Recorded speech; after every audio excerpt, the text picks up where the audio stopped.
기초인문 여러분 반갑습니다.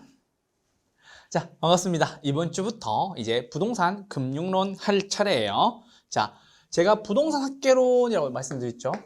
부동산 학개론입니다. 자, 부동산 학개론은 크게 8개 파트로 세부사항으로 구성되어 있어요. 그래서 처음에 부동산학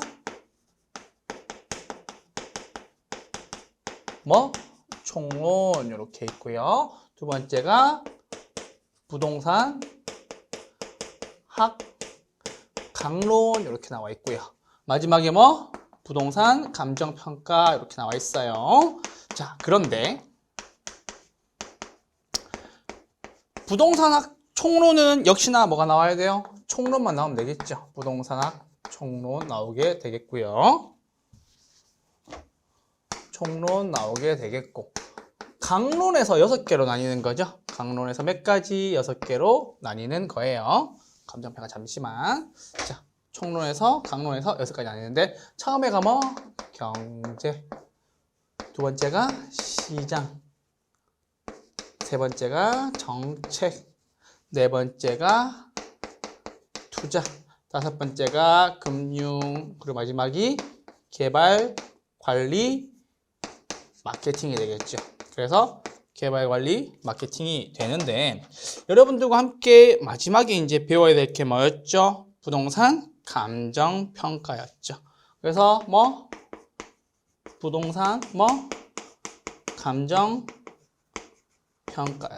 그래서 우리는 여기서 뭐 배웁니까? 감평 배우겠지 감정평가를 배우게 됩니다. 오늘 배울 거는 뭐예요? 금융론이죠. 금융론. 그쵸? 부동산 금융론에 대해서 배울 거고요. 부동산 학개론은 크게 몇 가지? 3가지로 나뉩니다. 총론, 강론, 감정평가 나뉘고요. 총론에선 총론 나오는 거고요. 강론에선 몇 가지? 6가지가 나오게 됩니다. 뭐예요? 경제, 시장, 정책, 투자, 개발, 관리, 마케팅. 그리고 마지막 부동산 감정평가를 배우게 되는 겁니다. 기출문제는요. 나머지 2가지에서 몇 프로? 85% 내외가 나오고요. 감정평가에서는 15% 내외가 나오게 됩니다. 그래서 감정평가는 보통 6문제에서 6문제 내외가 나오게 되는 겁니다. 나중에 감정평가 가서 기초인문부터 감정평가는 좀 빡세게 할 거예요. 이유는 뭐냐면 감정평가는 문제가 쉽다 어렵다. 쉽게 나온다. 왜 그러냐면 감정평가사라는 직업이 있죠. 시험이 있죠. 그래서 그 시험에서 어렵게 내시고 우리 부동산 학개론에서는 좀 쉽게 내시라. 부동산 감정평가가 있습니다. 그거 참고해 주시고요. 부동산학 총론에서 총론 3문제 나오고요. 강론에서 경제 5, 시장 5, 정책 5, 투자 7에서 8, 금융에서 3, 4문제. 그쵸. 그리고 객관마에서 3, 4문제 나오는데 오늘은 무엇을 배울 거냐? 금융론 배울 거예요. 금융론 왜 배우는데요? 부동산 금융론 왜 배웁니까? 돈 벌기 위해서 남의 돈을 빌리러 가는 거죠. 그쵸? 그래서 고정금리로 빌릴지 변동금리로 빌릴지 그 빌린 돈을 갚기 위해서 원금 균등 상환으로 갚을지 원리금 균등 상환으로 갚을지 고민하는 겁니다. 아시겠죠? 쉽다 어렵다? 어렵다. 하지만 풀 수 있다. 아시겠죠? 어렵게 되면 여기서 상당히 어렵게 됩니다. 그래서 금융론은요. 빨리 문제를 보고 버릴 건 버리고 풀 거는 풀 수 있다고 풀어야 됩니다. 그래서 판단이 중요하다. 무슨 판단이? 풀 수 있는 것, 풀 수 없는 것에 대한 판단을 빨리 하셔라 라는 말씀을 드리는 거예요. 그래서 학개론에서 총론, 강론, 감정평가 요 3파트 중에서 우린 이제 금융론, 돈 빌리러 갑니다. 그래서 경제 배웠죠? 무엇을 중심으로? 수요와 공급을 중심으로. 시장 배웠죠? 무슨 완전 경쟁시장과 불완전 경쟁시장을 통해서요. 그쵸? 정책 배웠죠? 각종 공적, 사적인 정책 배웠죠. 특히나 공적인 기준에 의해서 많이 배웠겠죠. 투자론 뭐 배웠습니까? 분석 기법 배웠죠. 그래서 수익률과 분석 기법에 대해서 배웠다면 이제는 뭐 배울 차례입니까? 금융론 배울 차례입니다. 뭐예요? 고정금리인지 변동금리인지 원금 균등인지 원리금 균등인지 배우러 가는 겁니다. 쉽다고 어렵다고? 어렵다고. 하지만 풀 수 있는 것만 건져가자고요. 아시겠죠? 그 말씀을 꼭 드립니다. 아시겠죠? 금융론 지금부터 출발합니다. 자, 부동산 금융론입니다. 개념은 뭡니까? 남의 돈 빌리는 거지 왜? 부동산은 싸니까 비싸니까. 비싸니까. 읽어볼게요. 부동산 구입에 어떤 자금? 많은 자금이 필요한 소비자에게 자금을 대출해 주거나, 그쵸? 맞아요. 이게 뭐예요? 우리 일반 소비자들이 주택을 구입하기 위해서 돈을 빌리는 거죠. 그런데 역할이 또 있어요. 부동산 개발자한테도 많은 자금을 필요한 개발업자에게 자금을 대출해주는 행위입니다. 라는 거죠. 맞아요. 그래서 부동산은 무엇과 무엇으로 구성되어 있다? 주택과 토지로 구성되어 있다. 맞죠? 부동산은 뭐와 땅과 집으로 구성되어 있다. 그게 뭔데? 토지와 주택으로 구성되어 있다. 구성되어 있으며 무슨 금융? 주택금융이 주를 이룬다. 당연히 주택금융이 주를 이루겠죠. 왜? 집을 사기 위해서 하는 거니까. 아시겠죠? 이게 부동산 금융의 개념입니다. 뭐라고요? 집 사기 위해서 돈 빌린다. 개발업자는 아파트 짓기 위해서 돈 빌린다. 이게 포인트. 아시겠죠? 금융 하나도 어려운 거 아니에요. 자, 그러면 부동산 금융은 어떤 기능을 하는지 봅시다. 거래 활성화 기능 합니까? 네, 거래 활성화 기능 하겠죠. 왜요? 주택 자금도 빌려주고 돈 빌려주니까 구매력이 높아지겠고요. 거래 활성화에 기여합니다. 두 번째는요, 자가 공급이 확대가 되겠죠. 임차 가구가 자가주택으로서의 전환에 기여합니다. 얼마나 기쁘겠어요. 이제껏 실컷 새들어 살다가 뭘로 바뀐다? 우리 집, 내 집이 생기는 거예요. 얼마나 기쁘겠어요. 자가 공급 확대, 기뻐. 부동산 금융의 혜택이 되겠죠. 세 번째입니다. 주거 안정 기능입니다. 주거가 불안정했어요. 늘 불안정했어. 왜? 위에 나오잖아. 임차 가고 있단 말이야. 그래서 막 2년마다 막 전세금에 압박에 시달리며 매달 돌아오는 월세에 압박에 시달리며 하다가 이제 뭐예요? 은행에서 안정적으로 혹은 금융기관에서 안정적으로 큰 돈을 빌렸지만 나는 뭐다? 이제 주택금융을 이용하여 뭐 하는 거다? 주택금융을 통해서 어떻게? 내 집이 생긴 거잖아. 일단은 내 집이 생긴 거잖아.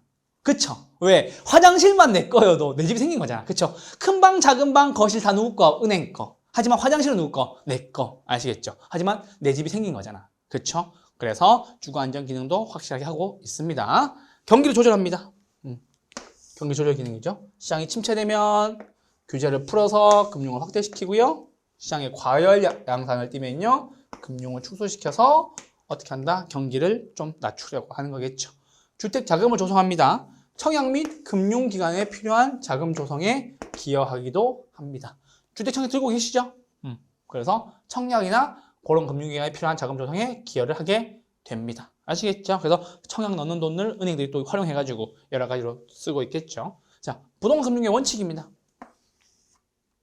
자금을 확보해야 돼요. 왜? 비싸니까. 고가성으로 인한 민간 시장의 자금을 추가로 확보를 해야 됩니다. 들어만 놓으시면 돼요. 가장 편안한 자세로. 어떤 자세로? 팔짱을 끼고 아니면 좀 기대서 이렇게 들으시면 돼요. 아시겠죠? 왜? 여기서 시험 잘 안 나오니까. 요거 정도만 보면 돼요. 당연한 거겠지만. 자, 대출 금리 책정입니다. 돈 빌리면 뭐 줘야 돼요? 이자. 금리가 뭐예요? 이자겠지. 책정 및 조정. 지금 예금 같은 경우에 막 4%, 5% 나오더라고요. 그래서 그런 것들 책정하는 거고요. 부동산 채권 관리하는 겁니다. 채권 관리 해야 되겠죠? 당연히 개인을 상대로 한 장기 대출의 위험성에 대한 제도 정비 및 안정성 확보. 왜요? 채무 불이행 위험이 있을 수가 있잖아. 무서운 거예요, 요즘에. 요즘에 자꾸 채무 불이행 위험에 대한 위험도가 좀 높아진다라고 얘기 나오는데 이런 것들이 있어야 되겠고요. 부동산 대출 채권을 유동화 시키는 거죠. 그렇죠. 그래서 장기 대출인 점을 감안해서 어떻게 하는 거예요? 장기 대출인 점을 감안해서 어떻게 하는 거다? 고려하여 원활한 공급을 위한 뭐다? 유동화가 필요하죠. 어떻게 해서? 유동화 저당증권 MBS를 만들어서 나중에 뒤에 가서 배울 거예요. 그래서 부동산 대출 채권의 유동화 역시 금융의 원칙 중에 하나라는 것을 알아주시고요. 자, 부동산 금융에 대한 종류입니다. 자, 여기가 중요하죠. 요번에도 종류에 대한 문제들이 좀 나왔었는데 다 예상했어. 예상했으니까 걱정하지 않으셔도 돼요. 싹 다 예상을 했고 흔들릴 필요 없다. 흔들릴 필요 없다. 지금 기초입문부터 듣는데 당연히 붙겠지. 그렇죠? 걱정하지 않으셔도 돼요. 자, 부동산 금융의 종류입니다. 일단 여기 한번 먼저 보세요. 자, 부동산 금융의 종류. 몇 가지가 있어요? 총 몇 가지? 세 가지가 있어요. 세 가지가 있는데 이 세 가지 중에 첫 번째가 뭐다? 지분금융. 지분이 뭔 말인데? 지분 무슨 말이에요? 내 돈. 다른 말로 하면 뭐? 자기 자본. 아시겠죠? 두 번째, 뭐예요? 부채금융. 세 번째 뭐? 자민 금융. 이렇게 있는 거예요. 자, 첫 번째 지분금융이라는 게 있는데 잠깐만. 지분금융 잠깐 이야기해 볼게요. 여러분, 지분금융은 내 거를 팔아서 돈을 마련하는 행위를 지분금융이라고 얘기를 해요. 뭐라고? 내 거를 팔아서. 여기 나와 있는 정의가 아니라 조금 더 쉽게 설명해 볼게요. 우리 집에 자동차가 몇 대 있어요? 2대 있어요. 그쵸? 2대 없어요? 저희 집에 2대 있어요. 아시겠죠? 그래서 2대 있는데 그 2대 중에 한 대를 팔아서 돈을 마련하는 게 지분금융이에요. 그 말은 무엇이냐? 내 자산을 팔아서 뭐 한다? 금융을 조달한다는 얘기예요. 그쵸? 그래서 우린 그걸 지분금융이라고 얘기를 하는 거예요. 자, 읽어볼게요. 주식회사가 주식을 발행해서 지분을 조달합니다. 법인이 지분권을 판매해서 지분을 조달합니다. 그쵸? 그래서 내 거를 팔아서 돈을 구하는 게 지분금융이라고요. 그 중에서 종류가 중요해요. 뭐? 신디케이트. 두 번째 뭐? 조인트 벤처. 세 번째 리츠. 요거는 부동산 뭐라고 그래요? 투자회사라고 얘기를 합니다. 부동산 투자회사라고 얘기하고요. 네 번째 뭐? 증자. 공모에 의한 증자라고 얘기합니다. 공모에 의한 증자. 다섯 번째 뭐? 펀드. 요것도. 요 다섯 개는 뭐다? 지분금융의 종류이다. 신디케이트, 조인트 벤처, 리츠, 증자, 펀드. 자, 그래서 지금부터 설명해 볼게요. 신디케이트라는 거예요. 뭐? 투자자 모집형. 케이트가 모이는 거고 신디가 뭐예요? 복합적으로 모이는 거예요. 누가 모이는 건데? 투자자들이 모이는 거라고. 조인트 벤처. 벤처끼리 조인트 한다는 소리예요. 그럼 뭐예요? 금융기관과 투자회사들끼리 모이겠죠. 자기 지분을 내서요. 리츠, 부동산 투자회사예요. 요건 여러분 들어보셨을 거예요. 어디서 들어봤냐면 주식시장에서 K탑 리츠 이런 거 쳐보시면 나올 거예요. 예술의 전당 앞에 건물이 있는데 K탑 리츠 같이 부동산 투자회사, 즉 뭐예요? 그 투자회사에 내 돈을 투자하게 되면 투자회사의 직원들이 부동산에 투자하여 그 수익금을 나눠주게 되겠죠. 이게 지분금융에 해당하는 거고요. 증자는 아시죠? 공모에 의한 증자. 그리고 펀드는 여러분 다 아실 거라고 생각을 합니다. 됐죠? 두 번째, 부채금융입니다. 부채금융은 뭐냐면요. 종류가 너무 많아요. 종류가 너무 많아. 종류가 뭐 많다. 어떻다? 종류가 많다. 그래서 예를 들어서 뭐 두 가지만 하면 되죠. 뭐 ABS, 뭐 MBS. 물론 MBS는 ABS의 종류 중에 하나이긴 해요. 자, 그럼 ABS 한번 이야기 들어보죠. 여러분, 최초의 ABS라고 추정되는 게 무엇일까요? 무엇이겠어요? 예전에 이건 미국에서 나온 거거든요. 그래서 ABS가 무엇의 약자냐? Asset Backed Securities라는 뜻이에요. 무슨 말이냐? 자산을 담보로 하는 증권이다 라는 거예요. 뭐라고? 자산을 담보로 하는 securities 이렇게 하는 거예요. 이게 뭐다? ABS라는 거예요. 됐어요? 그래서 Asset Backed Securities. 자, 무슨 말이냐? 네가 가지고 있는 자산을 담보로 삼아서 증권화 시킨 거다라는 뜻이에요. 그 말은 뭐예요? 잘 보세요.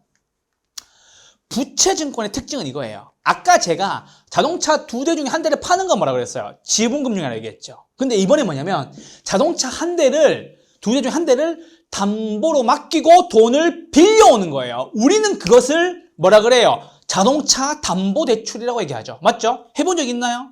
해보세요. 지금은 하면 안 됩니다. 금리가 높을 수 있으니까요. 아시겠죠? 혹시나 나중에 부채금융을 쓸 일이 있으면 한번 해보라고요. 그것이 우리는 자동차 담보대출 역시 무엇의 일종이다? ABS의 일종이다. 왜? 그 자동차는 누구 건데? 내 자산이잖아. 그쵸? 내 자산을 어디에다가 캐피탈이나 이 금융권에 담보로 근저당으로 잡고 돈을 빌려오는 거죠. 그래서 우린 그거를 ABS라고 이렇게 하는 거예요. 왜? 내 자산을 담보로 맡기고 그걸 가지고 증권화 시켰다. 돈을 빌려왔다. 라는 것 중에 하나니까요. 그래서 부채금융은요, 뭐예요? 내 거 중에 하나를 담보로 맡기고 돈을 빌려왔다. 그럼 두 개 차이는 뭐예요? 하나는 팔아먹은 거고, 하나는 담보로 맡긴 거고, 종류가 많아요. 종류가 엄청 많으니까요. 여러분 아셔야 되세요. 그래서 뭐 저당금융이나 이런 것들 죄다 뭐예요? 저당금융, 신탁금융, 뭐 주택상환사채 이런 것들 싹 다 뭐예요? 부채금융에 해당하는 거예요. 프로젝트 금융 역시 마찬가지고요. 그리고 메자닌 금융은요. 얘는 지분금융과 뭐요? 부채금융의 중간 형태인 거예요. 자, 그래서 뭐다? 채권과 주식 형태를 모두 가지고 있는 중간 형태의 뭐야? 금융인 거예요. 자, 왜 그러느냐? 얘는 지분을 팔자니 내 경영권이 훼손될까봐 두렵고 부채를 빌리고자 하니 돈을 안 빌려주는 거예요. 그래서 얘는 뭐다? 메자닌 금융이라고 얘기를 하는 거예요. 이게 이탈리아어거든요. 이탈리아어거든요. 이탈리아어인데 뭐다? 1층과 2층의 사이다라고 하는 거예요. 1층과 2층의 사이. 그러니까 뭐예요? 지분도 아니고 부채도 아니다. 지분과 부채의 사이의 형태에 가지고 있는 거예요. 그래서 두 개의 성격을 다 가지고 있는 거예요. 그래서 이것도 종류가 중요해요. 뭐가 있냐? 신주, 인수권부, 사채, 전환, 사채. 세 번째, 후순위, 뭐 대출. 그리고 뭐 우선주. 여기서 말하는 것은 상환 우선주에 대한 이야기예요. 물론 뭐 교환사채 정도도 넣어줄 수가 있겠네요. 교환사채 넣어줍시다. 그래서 얘는 보세요. 봐봐. 다 사채 발행하잖아. 다 뭐 사채 발행하잖아. 사채. 됐죠? 그래서 후순위 대출과 우선주. 요것만 기억해 주시고요. 부채 금융에 대한 특징 중에 하나가 뭐가 있냐면은 요거 하나만, 종류 하나만 조심. 주택 상환 사채라고 얘기합니다. 뭐 주택, 뭐 상환 사채라고 얘기합니다. 얘는 사채임에도 불구하고 어디에 해당하는 거다? 부채금융에 해당하는 거다. 사채라고 해서 다 메자닌 금융에 넣는 거 아니에요. 아시겠죠? 그래서 부동산 금융의 종류 몇 가지? 세 가지. 첫 번째 뭐 지분금융, 두 번째 뭐 부채금융, 세 번째 뭐 메자닌 금융 이렇게 있고요. 지분금융 같은 경우에는 내 거 팔아서 돈 마련하면 지분금융. 종류에는 신디케이트, 조인트 벤처, 리츠, 증자, 펀드 이렇게가 있겠네요. 그래서 신조리 증펀 이렇게 하시면 됩니다. 아시겠죠? 요거는 그냥 단순 암기로 풀 수 있는 문제니까 이렇게 암고 드리는 거예요. 자, 두 번째는요, 부채금융이에요. 뭐야? 차 두 대 중에 한 대를 담보로 맡기고, 돈을 빌리는 거죠. 맞아요? 그래서 우리는 종류가 너무 많다. 저당금융, 신탁금융, 회사채, 프로젝트금융, 주택상환사채, 종류가 너무나도 많아요. 그래서 지분금융과 메자닌 금융의 종류가 아니면 싹 다 뭘로 본다? 부채금융으로 본다. 종류가 어떻다? 너무 많다. 아시겠죠? 대표적으로 ABS랑 MBS. 특히나 부채금융에서 파생되는 부채 증권은 하나 기억해 줄 필요가 있다라는 거가 있고요. 세 번째는요, 메자닌 금융이에요. 메자닌 금융 같은 경우에는 지분과 부채의 가운데 중간 형태의 성질을 가진 금융으로서 뭐예요? 1층과 2층 사이이고요. 종류 뭐가 있다? 신주 인수권부 사채, 전환 사채, 후순위 대출, 우선주, 교환 사채 정도가 있다. 그래서 메자닌은 뭐예요? 신전후라는 거예요. 신전후인데 사채가 나오면 뭘로 본다? 메자닌 금융으로 보는데 단 한 가지 사채, 뭐 주택, 상환, 사채만 뭐다? 부채 금융으로 봐달라라고 말씀을 드리고 싶은 거예요. 자, 설명 다 끝났어요. 한번 읽어볼게요. 부동산금융 종류입니다. 몇 가지가 있다고? 세 가지가 있다고. 첫 번째 뭐 지분금융. 지분금융 봅시다. 내 거 파는 거죠? 주식회사가 주식을 발행합니다. 맞아요? 주식을 발행해서 뭐예요? 지분을 조달하는 거예요. 당연하지. 그럼 내 거 파는 거잖아. 그쵸? 발행된 주식에 다 내 거니까 그 중에서 주식을 발행해서 지분을 조달하는 겁니다. 주식회사가 아닌 법인은 어떻게 합니까? 지분권을 판매해 해서 지분을 조달하는 겁니다. 그래서 종류가 5가지가 있죠. 뭐예요? syndicate, joint venture, REITs, 증자, 펀드 이렇게 있습니다. 그래서 syndicate의 지분, joint venture의 지분, REITs의 주식 발행, 공모로 모으는 거, 그리고 간접 투자, 펀드, 자본시장 통합법에 의한 펀드 이렇게 있는 겁니다. 그래서 지분금융은 5가지 뭐 신조리 증권 이거 종류만 외우셔도 돼요. 다음 중 지분금융에 해당하는 것을 모두 골라라 라고 얘기하면 뭐라고 고르는 겁니까? 신조리 증권 이거 5가지인지 보고 고르는 거예요. 그래서 지분금융의 종류 몇 가지? 5가지 이렇게 체크해 주면 됩니다. 지분금융의 종류 몇 가지? 5가지. 됐죠? 그래서 지분금융의 정의와 종류 했습니다. 두 번째는 부채금융입니다. 이제 부채금융에 대해서 종류만 보면 되겠죠. 부채금융의 종류는 어떻다? 너무 많다라는 거예요. 그래서 우리는 아까 제가 말씀드렸죠. 종류가 너무 많다. 그래서 지분금융에는 5가지 뭐 syndicate, joint venture, REITs, 증자, 펀드 이 5가지 반드시 기억해 주시고요. 매자닌 금융에 있는 4가지 뭐 신주의 순거부사채, 전환사채, 후순위 대출, 우선주 요거 빼고 싹 다 뭐예요? 부채금융에 해당하는 거예요. 그래서 빼기 지분금융과 빼기 매자닌 금융을 다 하면 남는 게 뭐가 된다? 다 부채금융이 된다라는 소리예요. 그래서 저당금융, 신탁금융, 회사채, 주택상환사채, 프로젝트 파이낸싱, ABS, ABCP, MBS 죄다 뭐다? 부채금융에 해당하는 거다. 그 중에서 요거 2가지는 부채 증권까지 연결되는 내용들이다라는 것만 체크해 주시면 되겠어요. 아시겠죠? 요거 3가지까지. 그래서 ABS, ABCP, ABS와 MBS는 부채 증권에까지 해당된다라는 거예요. 그래서 종류만 잘 보시면 됩니다. 저당, 신탁, 주택상환, 사채. 맞죠? 주택상환 사채, 회사채, 프로젝트 금융 이렇게 PF 다 종류만 보시면 되겠습니다. 이게 부채 금융이었습니다. 세 번째는요. 매자닌 금융입니다. 매자닌 금융 같은 경우에는 1층과 2층 사이에 있는 중간층을 의미합니다. 이탈리아어입니다. 이탈리아어. 그래서 금융에서는 채권과 주식의 성격을 모두 가지고 있는 중간 형태의 사채로서 무엇만 기억하면 된다?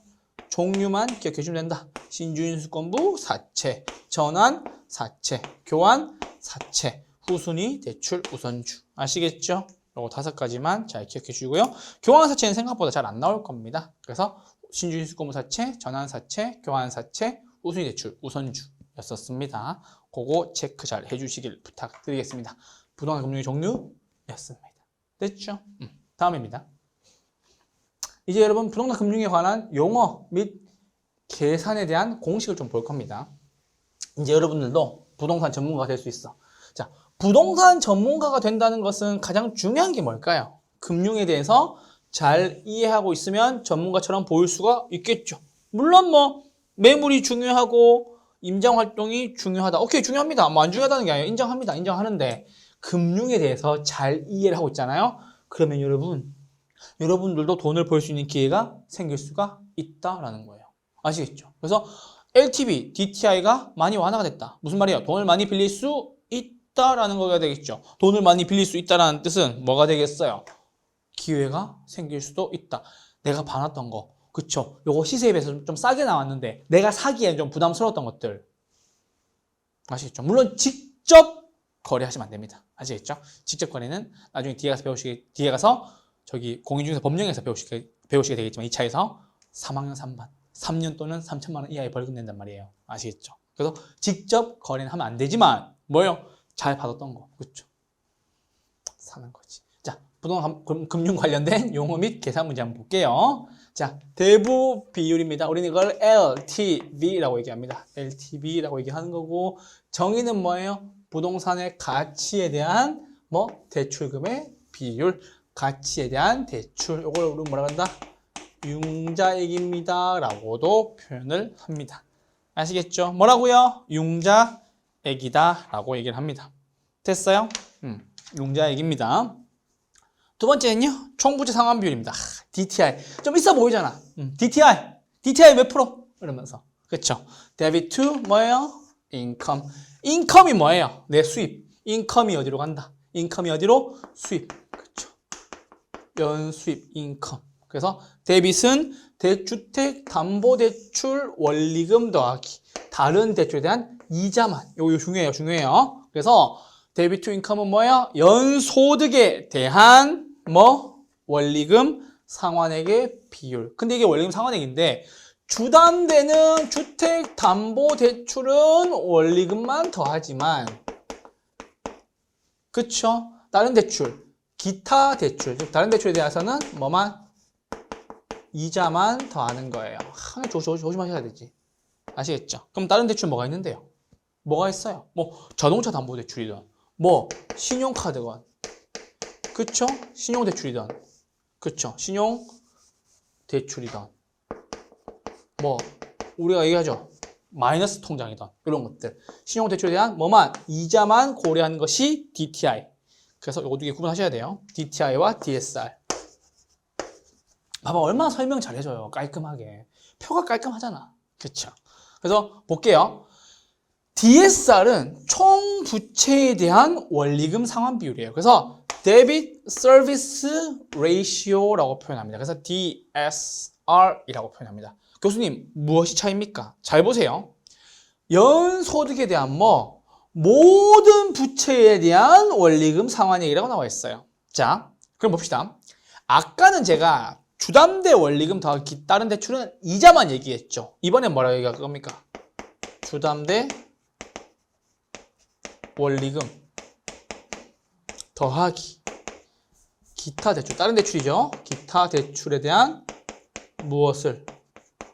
원리금을 모두 다 합한 거예요. 어떻게 됐어요? 더 빡빡해졌겠죠.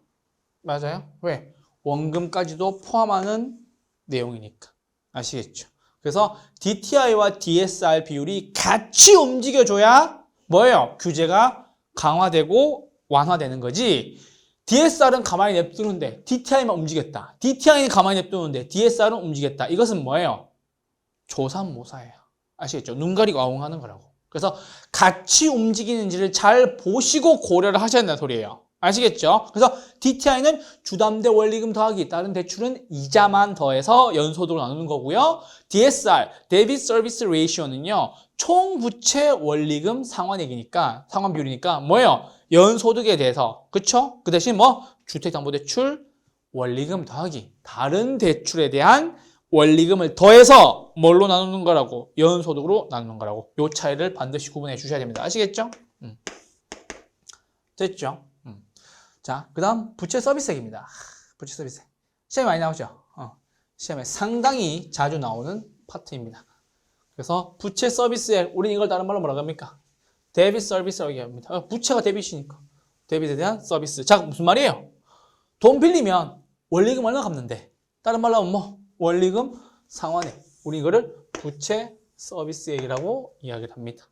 그래서 요건 동의어에 좀 힘을 실어서 잘 봐주세요. 동의어 원리금 상환액. 저당액에 대해서 얼마를 지불합니까? 원금 더하기 이자, 월부금.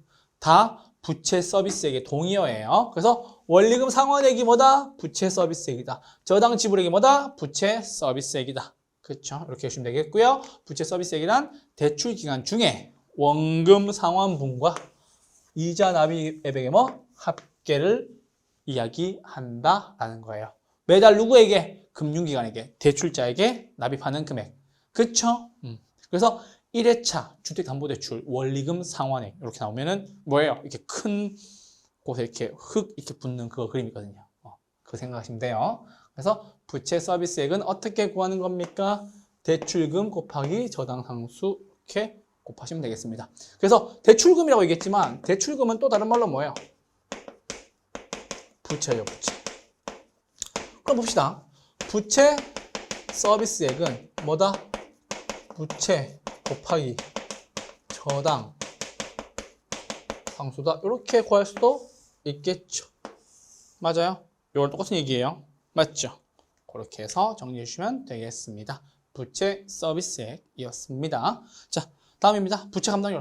중요하죠. 너무나도 중요하죠. 제가 맨날 중요하다고 노래 부르는 것 중 하나입니다. 부채 감당률, Debt Coverage Ratio입니다. 순영업소득이 부채 서비스액의 몇 배가 되는가를 나타내는 비율로서 1보다 클 때 순영업소득이 남는다. 그 말은 뭐예요? 여기가 크다는 얘기죠. 1보다 크다는 말은. 그래서 순영업소득 나누기 뭐다? 부채 서비스액인데 1보다 크다는 말은 어디가 크다? 분자가 크다는 소리겠죠.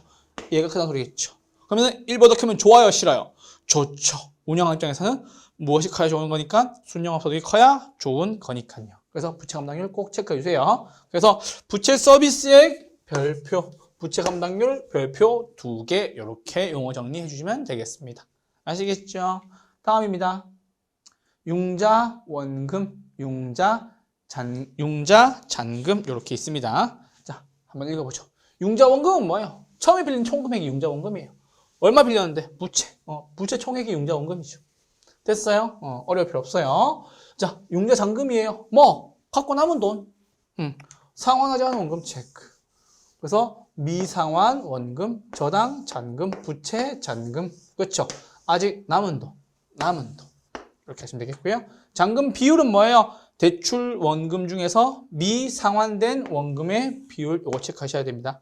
아시겠죠? 그래서 잔금 비율 같은 경우에는 계산하는 공식이 따로 있어요. 그래서 뭐다?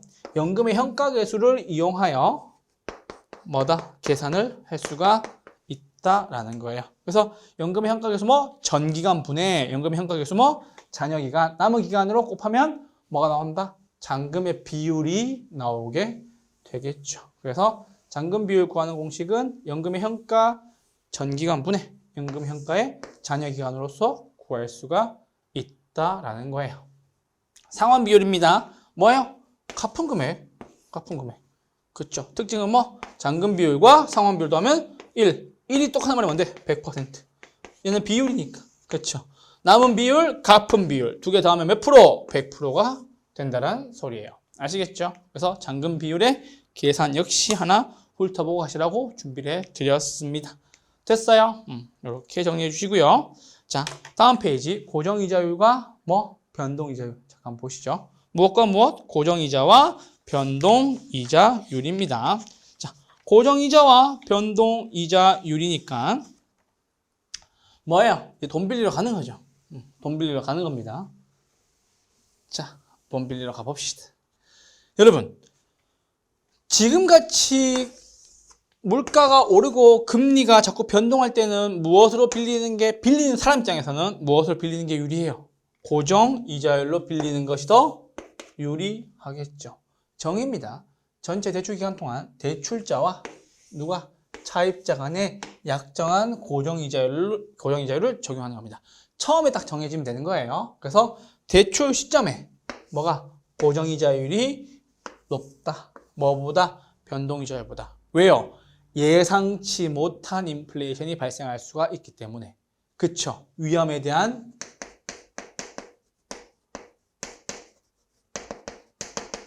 부담을 어떻게 한다? 선제 적용시켜버린다는 거죠. 왜? 이 위험이 뭔데요? 이 위험이 뭔데? 금리 상승에 대한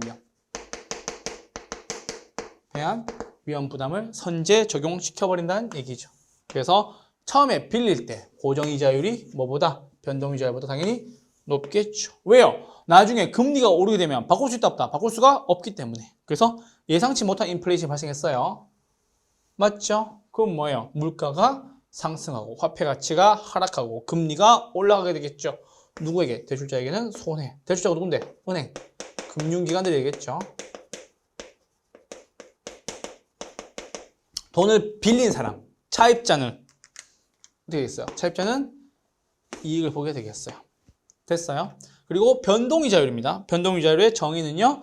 대출 기간 동안 이자율이 변한다 안 변한다? 이자율이 변동하는 방식이다 라고 해주시면 되겠어요. 그래서 변동이자율이 고정이자율보다 일반적으로 낮다. 왜 낮아요? 위험에 대해서 대처 가능 불가능? 대처가 가능하기 때문에 그런 겁니다. 위험에 대한 대처가 가능하다는 소리입니다. 그래서 예상치 못한 인플레이션이 발생되면요. 대출자는 보호됩니까? 네, 보호됩니다. 왜? 따라서 올리면 되는 거니까요. 차입자는 어떻게 됩니까? 손해보게 되겠죠. 왜요? 따라 올라가야 되는 거니까요. 그래서 변동이자율은 요 구성을 잘 보셔야 돼요. 변동이자율은 뭐 기준금리 더하기 가산금리라고 되어 있습니다. 그래서 코픽스 기준으로 되는 거고요.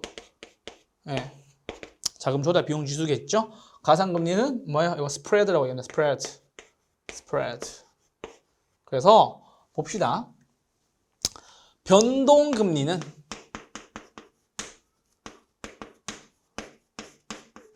구성 봅시다. 자, 변동금리는 무엇과 무엇으로 구성되어 있어요? 기준금리 더하기 무엇으로? 변동금리로 되어 있어요. 자, 기준금리는 어디에서 발표합니까? 한국은행에서 발표하죠. 그래서 얘는 변동할 수가 있다 없다. 변동이 가능하다 한 거고. 변동금리, 죄송합니다. 변동금리가 아니라 가산금리입니다. 죄송합니다. 자, 가산금리는 변동할 수 있다 없다. 변동할 수 없다. 변동 안 된다. 이렇게 체크해 주시면 되겠어요. 자, 기준금리는 어디서 발표한다고? 한국은행에서 발표한다고. 그래서 한국은행 총재님이 나와가지고, 지금 이창용 총재님이죠? 한국은행에서 나와가지고, 지금 몇 프로? 3.5%를 유지하고 계시죠? 그래서 3.5%를 기준금리로 뭐예요? 확정되어 있는 거고요. 두 번째, 가산금리는 뭐예요? 개인의 위험이나 신용도에 따라서 처음에 돈 빌릴 때 한번 고정되어 버리는 거예요. 그래서 개인마다 차이가 있음. 이렇게 정리해 주시면 되겠죠. 됐어요? 그래서 변동하는 거는 기준금리. 그렇죠? 누가 정하는 건데? 한국은행이. 누가 정하는 건데? 개인의 위험이나 신용도를 보고 정하는 거고. 몇 프로? 3.5%. 현재 기준 언제? 오늘 기준 11월 8일 기준. 언제? 2023년 11월 8일 기준 몇 프로? 3.5% 변할 수 있죠, 이거는. 그쵸? 왜요? 다음에 스텝을 올려서 3.75% 올릴 수 있고, 그래서 변동이 가능한 거고, 얘는요, 개인마다 차이가 있을 수가 있으나, 변동한다, 안 한다? 변동하지 않는다라는 거예요. 아시겠죠? 그래서 이렇게 고정이자율과 변동이자율 구분해서 정리를 해 주시면 되겠어요. 됐죠? 밑에 한번 질문 한번 읽어보죠. 자,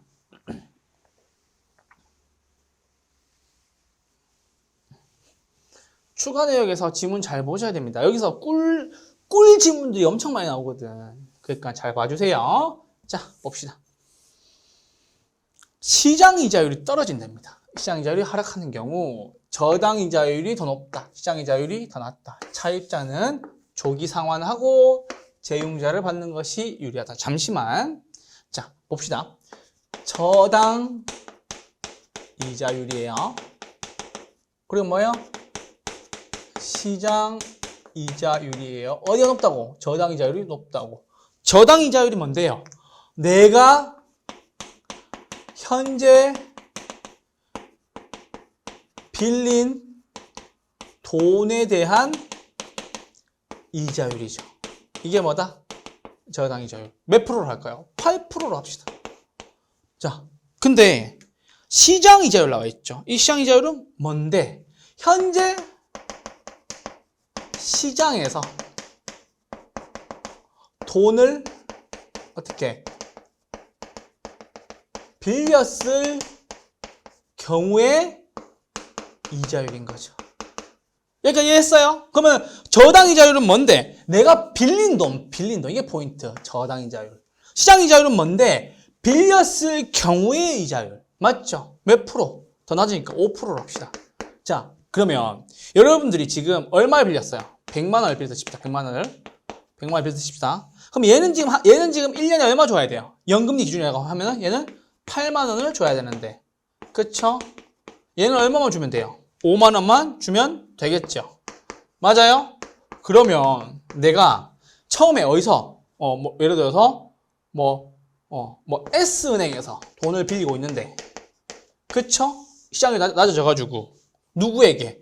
K은행에서 몇 프로로? 100만 원을 빌려서 어떻게 하는 거예요? S은행에 갚아 버리고 8만 원이 아니라 이제 얼마만 내면 되는 거예요? 5만 원만 내면 된다라는 거죠.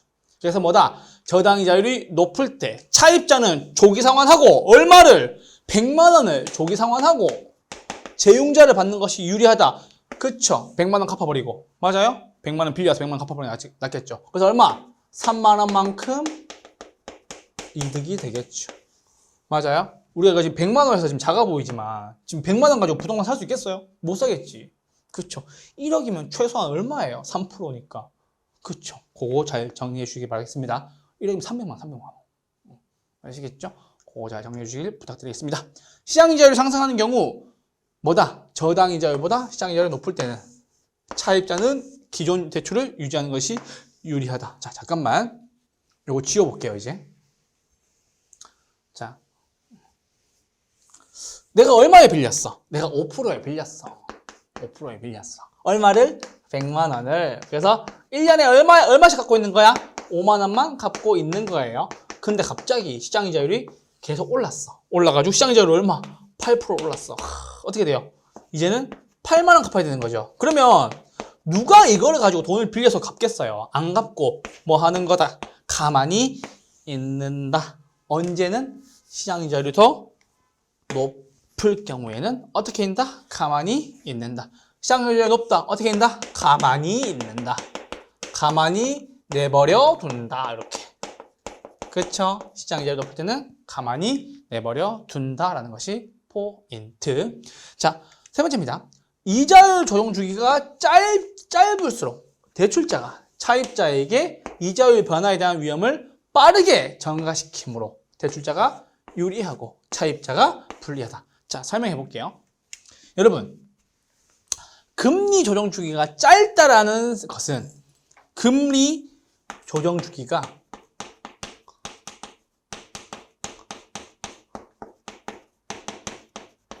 짧다라는 것은 똑같은 말이 뭐냐면요. 시장의 금리 변화에 대한 뭐가 대응이 어떻다? 신속하다라는 소리예요. 그러면 대응이 신속하다는 소리는 돈을 빌려준 사람 입장에서는 누구에게? 차입자에게 빨리 손해를 넘길 수가 있다는 얘기죠. 넘긴다는 말이 뭔데? 떠넘긴다는 말이 뭔데? 전가시킬 수 있다라는 거예요. 그래서 밑에 봅시다. 변동금리 주택담보대출의 이자율의 조정 주기가 어떨수록? 짧을수록 이자율 변동 위험은 대출자에게서 차입자에게로 더욱더 떠넘길 수 있다. 당연하지. 왜요? 변동금리는 금리에 따라서 금리 바꿀 수 있죠. 바꾸게 되면 그 이자율 조정 주기가 짧을수록 뭐예요? 더 떠넘길 수가 있게 되겠죠. 물론 시장 이자율 상승 시란 이런 말까지 했으면 좋겠어요. 그래서 참고해 주시기 부탁드리고요. 변동금리 주택담보대출은 이자율 변동으로 인한 위험을 차주에게서 전가하는 방식으로 금융기관의 이자율 변동을 줄일 수 있다. 다 똑같은 말이죠. 세 개가 다 똑같은 말이에요. 그래서 변동금리 조정 주기가 짧을수록 누가 돈 빌려준 사람이 돈 빌린 사람한테 위험을 전가시킨다, 떠넘긴다라는 것이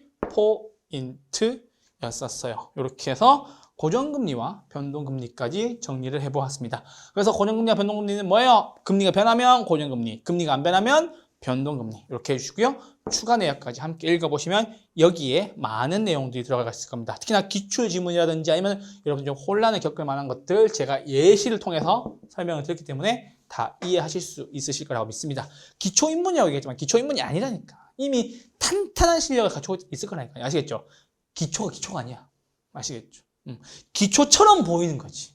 설명을 아시겠죠? 그래서 이렇게까지 해서 고정금리와 변동금리까지 했고요. 잠깐만 쉬셨다가 주택저당대출 돈 갚으러 가보죠. 5분만 쉴게요.